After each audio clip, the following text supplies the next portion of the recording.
पण तिथं आलेले आहेत आणि काही गावं पूर्णपणे पाण्याने वेढली गेलेली आहेत. त्यांना एसडीआरएफ आणि एनडीआरएफच्या जवानांनी बाहेर काढलेलं आहे. मुंबईमध्ये आपण आव्हान केलेलं आहे की अगदीच कुणाला गरजेचंच आहे बाहेर पडायचं अशांनीच नागरिकांनी त्यांच्या अति महत्वाच्या कामाच्या करता बाहेर पडावं. जास्तीत जास्त सुरक्षित राहण्याच्या दृष्टिकोनातनं आपापल्या घरी थांबलेलं अधिक चांगलं राहील. दुसरी गोष्ट, आपण शाळांना सुट्ट्या दिलेल्या आहेत, कॉलेजेसला सुट्ट्या दिलेल्या आहेत मुंबईमध्ये. आणि महाराष्ट्राचा संपूर्ण जर विचार केला तर सातारचा घाटमाथा असेल, कोल्हापूरचा घाटमाथा असेल, पुण्याचा घाटमाथा असेल, हे जिथं जिथं घाटमाथे आहेत तिथं मात्र मोठ्या प्रमाणावर आत्ताही पाऊस दाखवलेला आहे, रेड अलर्ट दाखवलेला आहे. मुंबईतले काही ठराविक स्पॉट आहेत, त्या स्पॉटमध्ये पाणी हे तिथं साठलेलं आहे. परंतु पोलीस पण अतिशय अलर्ट आहेत.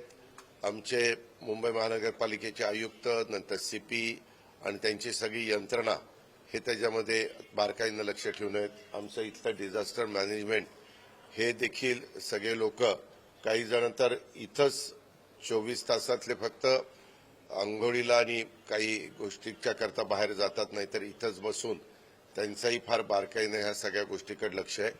आज 11 वाजता मुख्यमंत्र्यांनी एक बैठक बोलवलेली आहे आणि 12 वाजता कॅबिनेट आहे.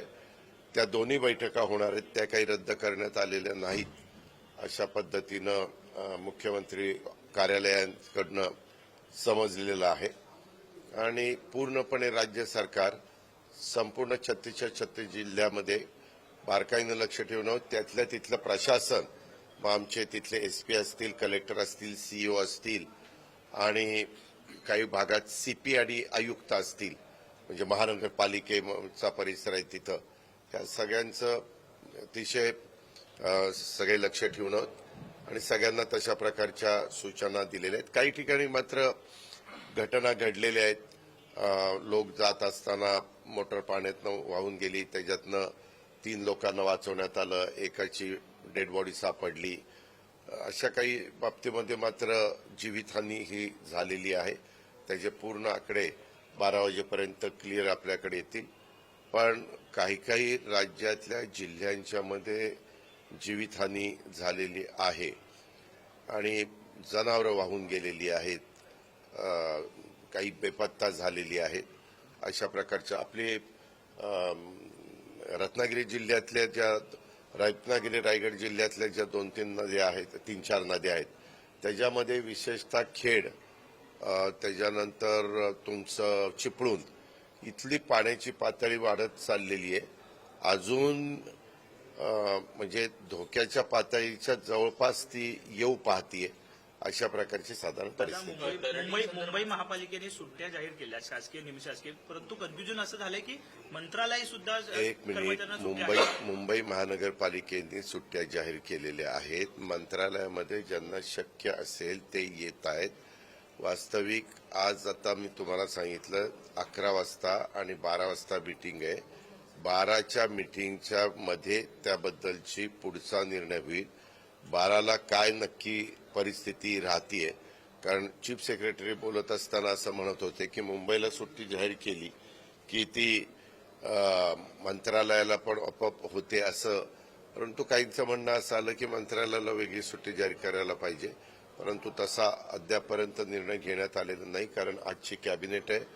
संपूर्ण महाराष्ट्रामध्ये पावसाने थैमान घातलेलं असल्यामुळे जेवढे काही मंत्री महोदय येऊ शकतील कॅबिनेटला, आणि अधिकारी तर सगळे साऊथ मुंबईतच राहतात, विशेषतः आपले IAS आणि IPS ऑफिसर, त्याच्यामुळे त्यांना पण इथं जवळ यायला तशी अडचण नाहीये. आणि मग एकदा त्याच्यातून आपल्याला आढावा घेता येईल, त्याच्यातून आपल्याला पुढच्या गोष्टी काय केल्या गेल्या पाहिजेत ते त्या ठिकाणी समजून घेता येईल. आता मी आपल्याला हे दाखवतो.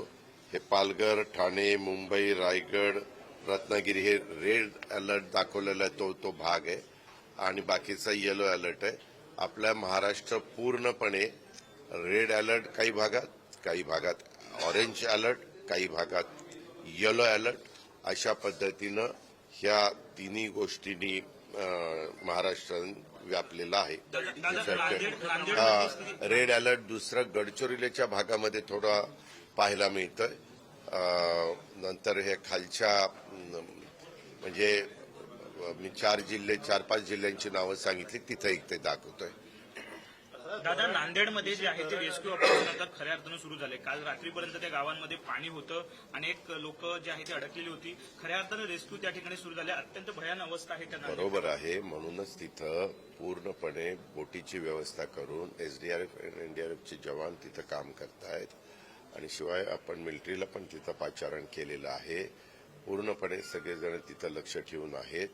कुठल्याही परिस्थितीमध्ये जी गावातले नागरिक हे चारी बाजूनी पाण्याचा वेढा असल्यामुळं थोडेसे त्यांच्या मनामध्ये धाकधूक निर्माण झालेली आहे, त्यांना सुरक्षित स्थळी आणण्याचं काम हे युद्ध पातळीवर चालू आहे. एनडीआरएफच्या टीम ह्या जास्त करून विशेषतः नांदेडच्या परिसरामध्ये जिथं पाण्याची पातळी मोठ्या प्रमाणावर वाढलेली आहे आणि जिथं पाण्याचा वेढा ज्या गावांना बसलेला आहे किंवा मोठ्या प्रमाणावर पुलावरनं पाणी वाहत असल्यावर त्यांचा संपर्क तुटलेला आहे, अशा लोकांना सुरक्षित स्थळी नेण्याचा प्रयत्न हा राज्य सरकार करतंय. एनडीआरएफची टीम करते, एसडीआरएफची टीम करते. दर्डी संदर्भात